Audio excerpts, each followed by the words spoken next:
Hey everybody, it's Sam with Wrestling Overtime with the results show from last night's WWE Smackdown, and it was coming to you from the Performance Center on March 13th, 2020.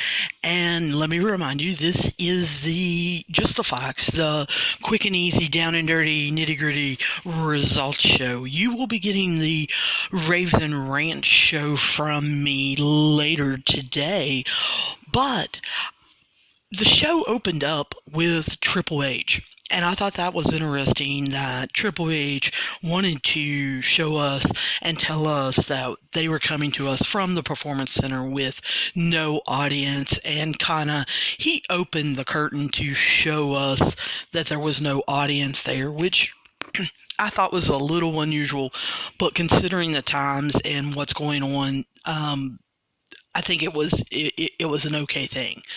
But the first match of the night was Sasha Banks and Bayley versus Nikki Cross and Alexa Bliss.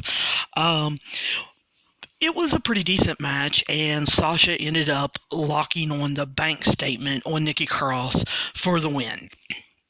And then we had a unusual segment.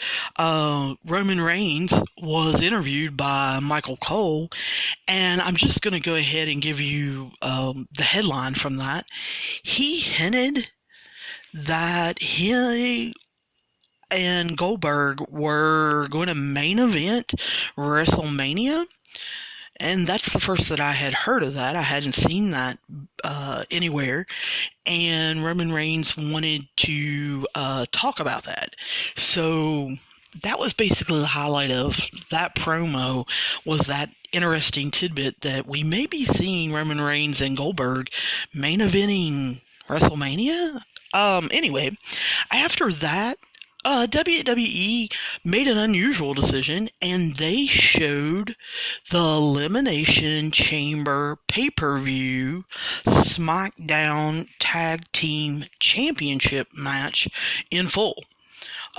They showed the Lucha House Party going crazy. They showed all the eliminations. They showed Otis running through the wall and ending up on the floor. That was an interesting decision that a lot of people paid $9.99 for that pay-per-view, and less than a week later they made the decision to show that for free. I have seen a lot of people already throwing fits about that, but I'm kind of glad that everybody got to see that and got to see that tag team match for what it was. And you guys can go back to my raves and rants and see if I was right.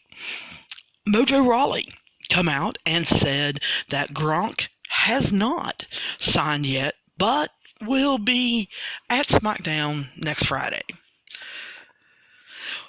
I'm going to save that one for my raves and rants and review exactly what I think of that and how it doesn't make any sense. But then we got Daniel Bryan versus Cesaro. How we got here was a little interesting also, and I'll save that for my raves and rants on my review.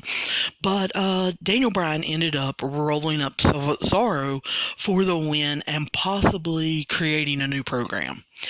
Then we got to see Jeff Hardy back, and I was really excited. I actually marked out for this because he took on Baron Corbin, and Jeff hit the Swanton Bomb, of course, for the win over Corbin, and I absolutely love seeing Jeff back in a ring so quickly and not doing a promo. And then to end it, John Cena come out and was going to do an interview and ended up going back and forth with Bray Wyatt. And their back and forth to end the show was probably the highlight of the show. It is actually my YouTube moment of the show. So if you didn't get to see SmackDown, you didn't get to DVR it, or you want to only see the best thing of SmackDown from Friday the 13th, then the YouTube moment that you want to look up is the back and forth between John Cena and Bray Wyatt, where they are telling you why they want to go up against each other in WrestleMania, and it was very good. And so I am going to leave you with that. Of course, as always, please subscribe to our broadcast. You can leave any reviews of this that you would like on Podchaser, and please come over and tell me what you think on our Facebook page and Twitter page at Wrestling Overtime, or you can shoot me an email at wrestlingovertime@gmail.com. I enjoy talking with our fans back and forth and getting emails with that. So I look forward to see you guys soon. We'll be putting the Raves and Rants review up very quickly, and look forward to talking to you guys soon. Bye.